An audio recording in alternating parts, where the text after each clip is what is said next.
What's up guys, welcome back to my channel and you're watching Mr. AviTV React. And if you're new to the channel, don't forget to subscribe to the channel, like this video, and don't forget to turn on that notification bell. Yeah, it's been a long time that I have actually made a video, and I think everyone knows कि देश में एकदमै this is like really sad and you really don't know how to express as well in the video whenever, especially when I have been making like so much of videos and all त्यो कसरी how should I express myself in the video, it's very unknown. And this video is a very important. And right now, as you know that the interim prime minister has been appointed, and hopefully she will do a great job till the नयाँ चुनाव हुनको साथ. And it's good. I think everybody right now, whoever is watching, or probably like people should very calm down. And right now the situation is there, and obviously Mayor Balin has spoken about it, and he has been following the protest like very nicely. And I think as like a well-loved leader, Balin, and people have been admiring him so much, including me as well. So whatever he is saying, so people are doing it, which is very good. So hopefully from today, and you especially a विदेशमा बसेर हेर्दा, it's just really sad, and you could not be there, and whenever people are doing whatever they could, and they're trying their level best to do it, and just to be here in the situation and just to see that kind of news and go to work and everything, it's very depressing. And hopefully our country's situation will be back to normal. And obviously as a international being in an international country, and we really see the international news, and whenever we hear the international news, people just saying something about our country, that this protest was for the social media ban. And I already made my voice where I said that this is never been a social media, it's just a spark. It's like one of the reason. And because I think the main thing is like throughout like so much of we have seen throughout. I was born in 90s, and I have been seeing the same prime minister since then. I think it's been the same when our father was there as well, I think. And we had enough, especially like the youngster had enough of no change. And where people here, I live in Denmark, and when I ask the people as well, they about the strike and protest and everything, and they are shocked, and they actually reply me saying that okay, this kind of thing happens in our country, that's really, so they are not even aware of this one. So that could only say that how back we are as a country, that our country's people are not even getting a basic facilities that every country are providing in a basic form, and to see that, it's really sad. And people are representing, especially some of the international media's news and all, they are representing like our protest has been only for the social media ban. And that's why me including, I think a lot of people has requested Dhruv Rathi, who has been like one of the most influential person in terms of geopolitics and politics and everything. The video he has made, it's always wonderful, and it gives a clear perception was about what people are trying to do and all. So he clarifies the matter very well. That's why I was one of them to comment in his video saying that I really want him to make a video on about the protest that has been going through for the 2 days, and to have a clear picture. I have not seen a video. I really want to react this video, so that, because I'm pretty sure that the research team that he has, and how detailed he speaks about the case, and he always makes clarity about the case, and I'm always expecting like a lot from him, because I follow his work and I'm a huge admirer of his. And that's why me including, I think a lot of people commented on his video to make a video on our protest, so that it helps to make people understand that protest that we actually did was actually for a good cause and for a good reason, and how much people has faced throughout decades. It's not even right now, for decades we have faced so much of problem. So let's react that video. And this obviously country comes first, and obviously this video would be really special. So that I'd really like to say thank you to Dhruv Rathi. Obviously the brother has done like such a great job for doing this video. I think like huge amount of Nepalese follower who is also admirer of it's not that we said that's why he did it. I think he would have anyway did it, but it's great to see that influencer person just like him did a video now. Okay, so let's watch the video and let's see like how he has interpreted the case, and just let's look forward, because I genuinely know that whenever he speaks, he always speaks facts. So let's watch and let's react, guys. Let's watch. नमस्कार दोस्तों, जिस generation के बारे में अक्सर कहा जाता है कि ये जनरेशन किसी लायक नहीं है, कुछ नहीं बन पाएगी, इसी जनरेशन ने, इसी जेन जी ने नेपाल में सरकार गिरा दी है। नेपाल के प्रधानमंत्री केपी शर्मा ओली को मजबूर कर दिया है इस्तीफा देने पर।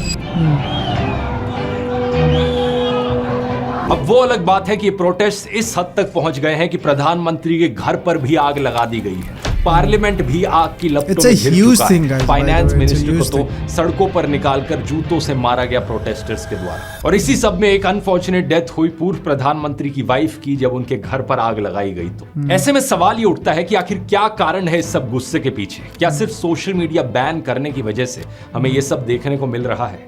इसका जवाब है दोस्तों, नहीं। इसके पीछे कारण इससे कहीं ज्यादा और गहरे हैं। आइए समझते हैं आज के इस वीडियो में।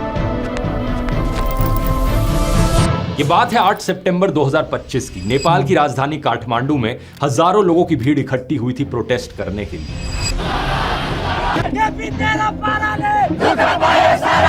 इनमें से ज्यादातर लोग 20-25 साल के नौजवान थे, जिन्हें जेन जी कहा जाता है। किसी ने स्कूल की यूनिफॉर्म पहनी हुई थी तो किसी ने कॉलेज की। इस प्रोटेस्ट को हामी नेपाल नाम के एक एनजीओ ने ऑर्गेनाइज किया था, और प्रोटेस्टर्स काठमांडू के बीच मौजूद एक सिंबॉलिक मॉन्यूमेंट माइती घर मंडल से पार्लियामेंट की तरफ मार्च कर रहे थे। ये मार्च लगभग पूरी तरीके से नॉन वायलेंट और पीसफुल था, लेकिन सरकार के द्वारा पुलिस को तैनात किया जाता है प्रोटेस्टर्स को रोकने के लिए, और police water cannon, tear gas और रबर बुलेट्स इस्तेमाल करना शुरू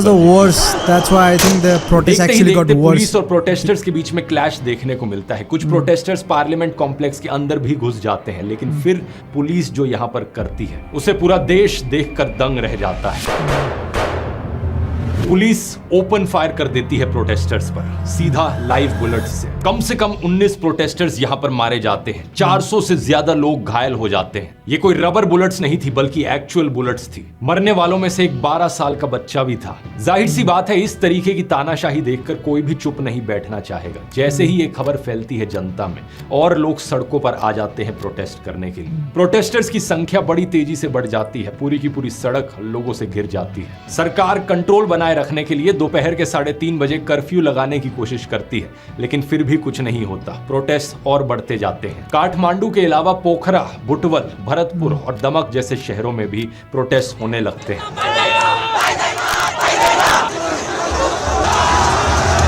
इन प्रोटेस्ट के होने के पीछे एक कारण जिसकी सबसे ज्यादा बात की गई है मीडिया में, वो है सोशल मीडिया एप्स पर बैन लगाया जाना नेपाल में। असलियत में दोस्तों ये एक कारण जरूर है, लेकिन इससे बड़े कहीं ज्यादा और कारण हैं, जैसे कि करप्शन, सरकार की मिस गवर्नेंस, बढ़ती बेरोजगारी और सरकार में बैठे मंत्रियों का नेपोटिज्म। इन सब की आगे बात करते हैं, लेकिन पहले सोशल मीडिया वाले पॉइंट पर आए तो नवंबर 2023 में सोशल मीडिया कंपनीज को ministry of communication and information technology के पास मैंडेटरी रजिस्ट्रेशन कराने और लोकल प्रेजेंस एस्टैब्लिश करने को कहा गया था। नेपाल की सरकार ने कहा था कि ये hate speech, fake news, fraud और बाकी क्राइम को रोकने के लिए जरूरी है, इसलिए हम ऐसा कर रहे हैं। सरकार ने इस चीज को लेकर 5 पब्लिक नोटिस भी दिए बाद में, लेकिन 5 सोशल मीडिया प्लेटफॉर्म्स को छोड़कर किसी बड़े प्लेटफॉर्म ने रजिस्ट्रेशन नहीं कराया। जिन कंपनीज ने रजिस्ट्रेशन कराया उनमें सिर्फ एक बड़ा नाम शामिल था, चाइना का टिकटॉक। इसी बीच नेपाल के सुप्रीम कोर्ट ने भी अपने ऑर्डर में सरकार को रजिस्ट्रेशन ना कराने वाले सोशल मीडिया प्लेटफॉर्म्स को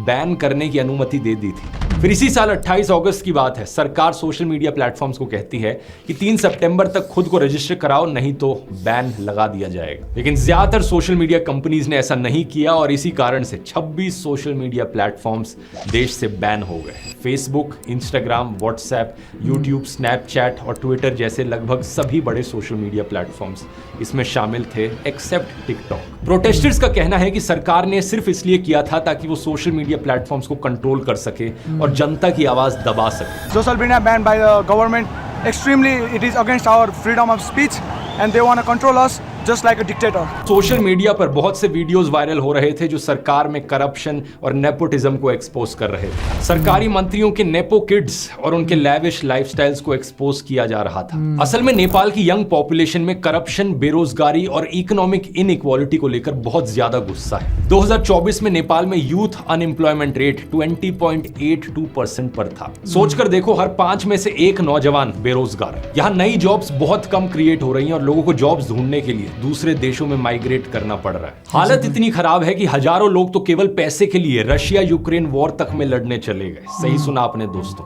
फरवरी 2024 तक नेपाल के लगभग 15,000 से ज्यादा लोग रशियन मिलिट्री को ज्वाइन कर चुके थे। यहाँ इन लोगों को कुछ हफ्ते की ट्रेनिंग के बाद ही फ्रंट लाइंस पर लड़ने के लिए भेज दिया जाता है। सबैजनालाई नमस्ते छ, म चाहिँ यता रसियामा आएको 2 महिना। Oh, I actually knew this one. एकजना दाइ जुनलाई चाहिँ मैले चाहिँ रसियामा आएर चाहिँ धेरै दुःख पाएँ। मैले जनताहरूले हेल्प गरेर त्यहाँ चाहिँ धेरै गाह्रो छ हामीलाई सर्भाइभ गर्नको लागि। और इसी कारण से रशिया यूक्रेन वॉर में कई सारे नेपाली सिटीजन्स भी मारे गए हैं। मौत का खतरा होने के बावजूद ये लोग रशिया जाते हैं क्योंकि नेपाल में इनके लिए जॉब अपॉर्चुनिटीज इतनी कम है और रशिया अपनी आर्मी को ज्वाइन करने के लिए इन्हें लुक्रेटिव ऑफर्स देता है। कुछ फाइटर्स का कहना है कि वो बोनस और सैलरी मिलाकर $4,000 पर मंथ कमा लेते हैं, जो 5 लाख नेपाली रुपए से ज्यादा होता है। अब इन हालातों को देखकर अगर नेपाल के पॉलिटिशियंस थोड़ी हमदर्दी दिखाते, थोड़ी एम्पैथी दिखाते तो शायद सिचुएशन इतनी बिगड़ती नहीं। लेकिन हुआ इसका उल्टा ही। नेपाल में पॉलिटिशियंस के बेटे अपने लग्जरियस लाइफस्टाइल को शो ऑफ करने लगे। Really like that he is actually exposing Nepali नेताका छोराछोरी र नातिनातिनाहरूले कति आरामदायी जीवन बाँचिरहेका छन् भन्ने देखाउने तस्बिरहरू, जसमा उनीहरूको विदेश ट्रिप, शानदार पार्टी अनि महँगो सामानहरूको कलेक्सन देखिन्छ। सोशल मीडिया पर लोगों ने इस आयरनी को देखा और लोग आवाज उठाने लगे। #NepoKids ट्रेंड करने लगा। जब बाद में सोशल मीडिया एप्स पर बैन लगाया गया तो टिकटॉक्स को ऐसे वीडियोस से फ्लड कर दिया गया नेपाली लोगों के द्वारा, नेपाली यूथ के द्वारा। इन वीडियोस में बस एक सिंपल सा कंपैरिजन दिखाया गया आम नेपाली की डेली लाइफ में आने वाली परेशानियों का और पॉलिटिशियंस के बच्चों के लैविश लाइफस्टाइल का। नेताओं के बच्चे जो डिजाइनर क्लोथ्स में घूमते हैं और लग्जरी गाड़ियां शो ऑफ करते हैं। टिकटॉक पर भी #NepoKids और #NepoBaby ट्रेंड करने लगा। 8 सितंबर को हुए प्रोटेस्ट में भी एक पोस्टर पर लिखा था, पॉलिटिशियंस के बच्चे विदेश से गुची के बैग्स लेकर लौटते हैं और आम लोगों के बच्चे ताबूतों में यानी कि कॉफिन्स में लौटते हैं। ये रशिया यूक्रेन वॉर में मारे जाने वाले नेपालीज की तरफ इशारा था। वैसे यहाँ पर दोस्तों अगर आपको किसी भी लेटेस्ट न्यूज से रिलेटेड कोई भी सवाल है तो अब आप डायरेक्टली AI फिएस्टा से पूछ सकते हैं, क्योंकि AI फिएस्टा में अब वेब सर्च की फंक्शनैलिटी लाइव जा चुकी है। जैसे कि मैं यहाँ पर लिखता हूँ, नेपाल प्रोटेस्ट के पीछे सिंगल बिगेस्ट रीजन क्या है, मुझे सिर्फ 2 लाइनों में जवाब दो।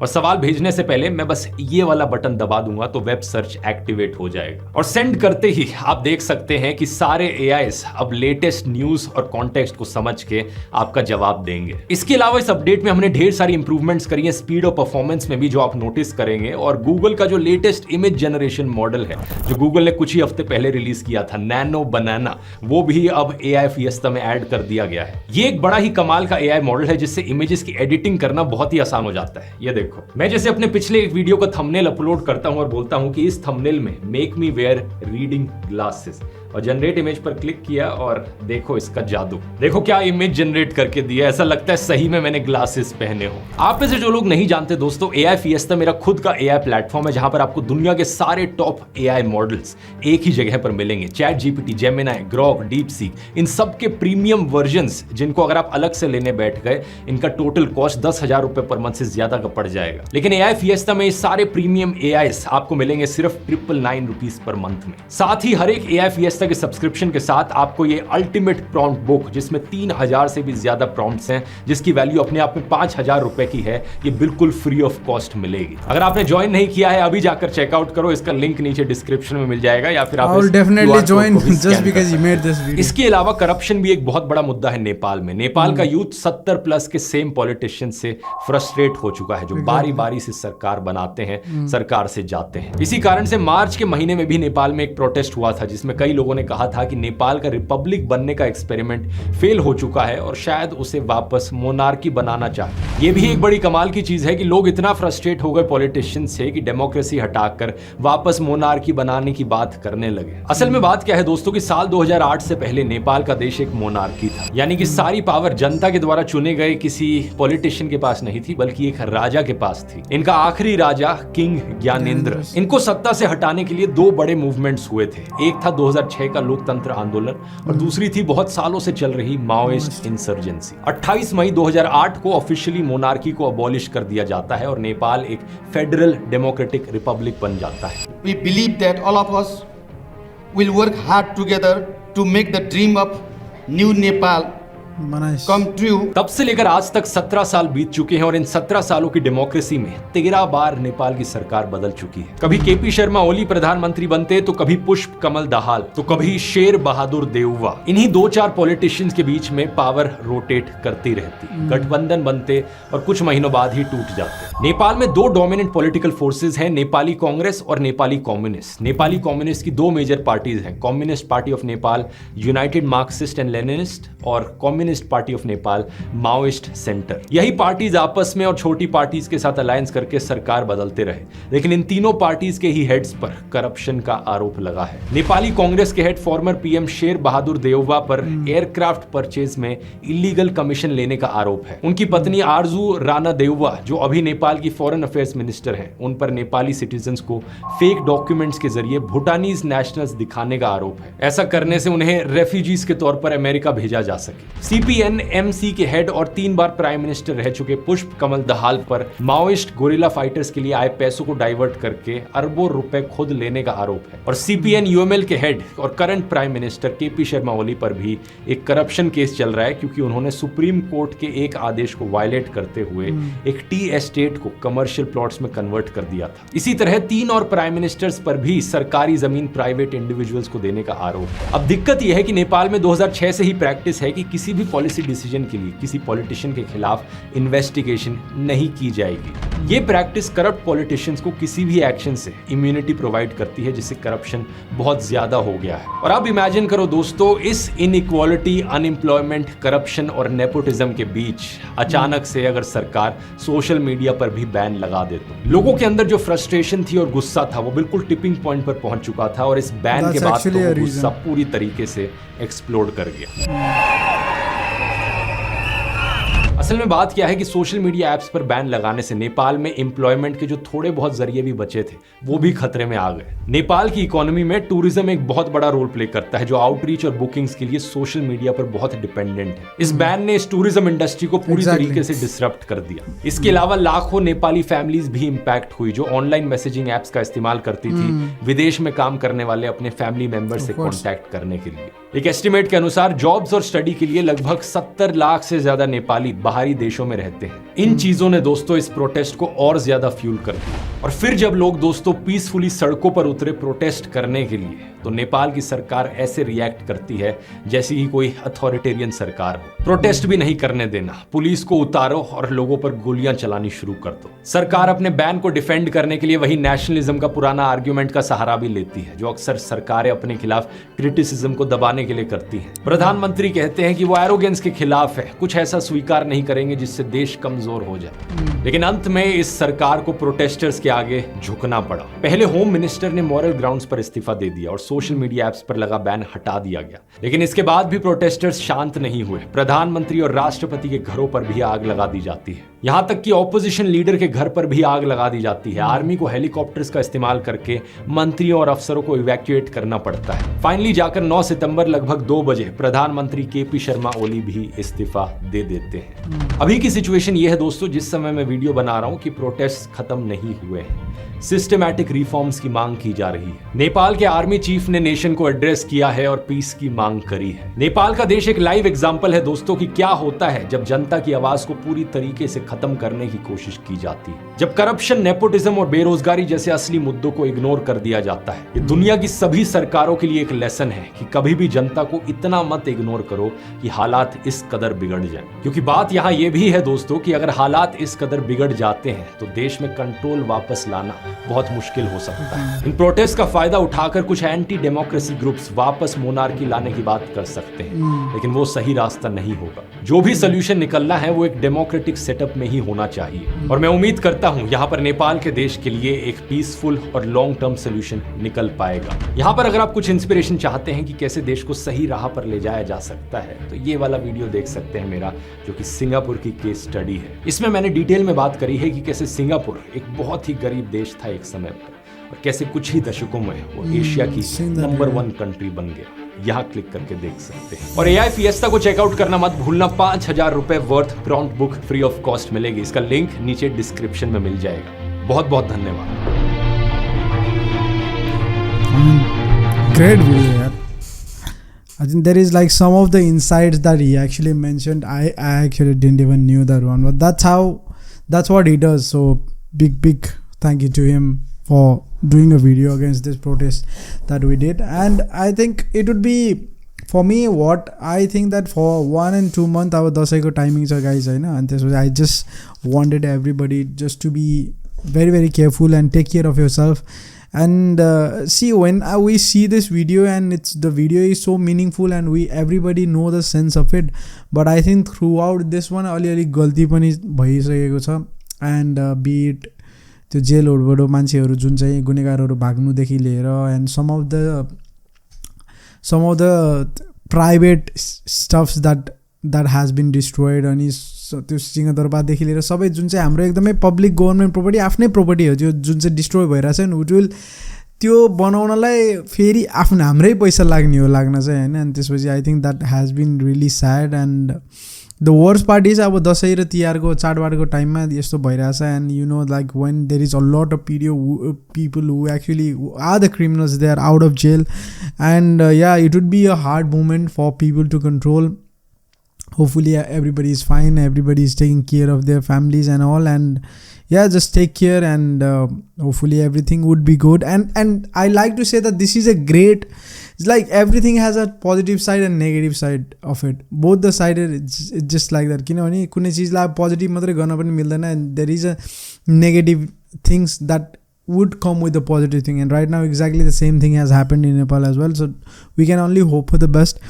And yeah, though I just think that this is like a great start for our new revolution, and hopefully we really, this is like a first step where we could think that okay, our Nepal is capable of doing this one, our country would be the best. And right now whatever has happened and whatever the people has gone through and all, that would stop and something great would start. I think that's only we can hope for.